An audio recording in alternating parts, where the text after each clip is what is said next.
ಓಂ ಶಾಂತಿ. ಅಂತಿಮ ಸಮಯಕ್ಕಾಗಿ ಈಶ್ವರನ ಸೂಚನೆಗಳು. ಸಾಕಾರ ಮತ್ತು ಅವ್ಯಕ್ತ ಮುರಳಿಗಳಲ್ಲಿ ಅನೇಕ ಬಾರಿ ಬಾಬರವರು ಅಂತಿಮ ಸಮಯದ ಪ್ರತಿಯಾಗಿ ಕೆಲವು ಸೂಚನೆಗಳನ್ನು ನೀಡಿದ್ದಾರೆ. ಬನ್ನಿ, ಅವು ಯಾವ ಸೂಚನೆಗಳೆಂದು ಕೇಳೋಣ. ಮೊದಲ ಸೂಚನೆಯಾಗಿದೆ, ಬಾಬರವರು ಹೇಳಿದ್ದಾರೆ, ಎಲ್ಲವೂ ಅಚಾನಕ್ ಆಗುತ್ತದೆ. ಅಚಾನಕ್ಕಾಗಿಯೇ ಆಗುವ ಪಾತ್ರವೂ ಇದೆ. ವಿನಾಶವು ಅಚಾನಕ್ ಆಗುತ್ತದೆ. ಅವ್ಯಕ್ತ ಪಾತ್ರವು ಅಚಾನಕ್ ಸಮಾಪ್ತಿಯಾಗುತ್ತದೆ. ನಂತರ ಸಾಕ್ಷಾತ್ಕಾರದ ಪಾತ್ರ ಶುರುವಾಗುತ್ತದೆ. ಅವ್ಯಕ್ತ ಸ್ಥಿತಿಯಲ್ಲಿ ಸ್ಥಿತರಾಗಿದ್ದು ಬಾಪ್ದಾದರವರ ಅವ್ಯಕ್ತ ಮಿಲನದ ಅನುಭವ ಮಾಡಬೇಕಾಗುತ್ತದೆ. ಇನ್ನು ಮುಂದೆ ಹೋದ ಹಾಗೆ ಸಾವಿನ ಸಂತೆ ಬಹಳ ಬಿಸಿ ಏರುತ್ತದೆ. ಹೋಲ್ಸೇಲ್ ಸಾವುಗಳು ಶುರುವಾಗುತ್ತವೆ. ಮುಂದೆ ಇನ್ನೂ ಹೊಸ ಹೊಸ ಕಾಯಿಲೆಗಳು ಬರಲಿವೆ. ಆ ಕಾಯಿಲೆಗಳು ಹೆಚ್ಚಾಗುತ್ತಲೇ ಹೋಗುತ್ತವೆ. ಹೇಗೆ ಆದಿಯಲ್ಲಿ ಔಷಧಿಗಳು ಇರಲಿಲ್ಲವೋ ಹಾಗೆಯೇ ಅಂತಿಮದಲ್ಲಿ ಆ ದಿನಗಳು ಪುನರಾವರ್ತನೆಯಾಗುತ್ತವೆ. ಬಾಂಬುಗಳು ಬೀಳುತ್ತವೆ.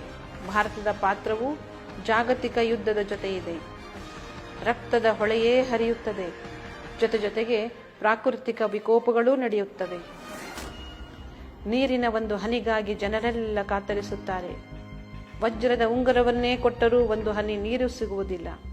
ದವಸ ಧಾನ್ಯಗಳು ತಿನ್ನುವುದಕ್ಕೂ ಯೋಗ್ಯವಿರುವುದಿಲ್ಲ. ದಿನದಿನಕ್ಕೂ ಸಾಹುಕಾರರು ಬಿಕಾರಿಗಳಾಗುತ್ತಾ ಹೋಗುತ್ತಾರೆ. ಎಲ್ಲರ ಹೊಟ್ಟೆ ಬೆನ್ನಿಗೆ ಹತ್ತುತ್ತದೆ. ಮಾಯೆ ಮತ್ತು ಪಂಚತತ್ವಗಳು ಒಟ್ಟಾಗಿ ದಾಳಿ ಮಾಡುತ್ತವೆ.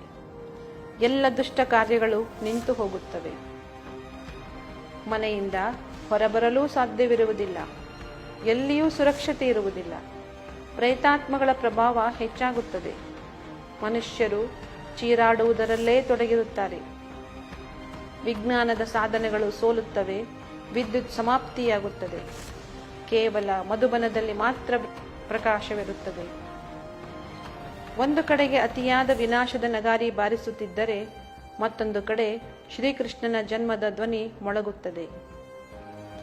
ಕೇವಲ ಒಂದು ಭಾರತ ಮಾತ್ರ ಉಳಿಯುತ್ತದೆ.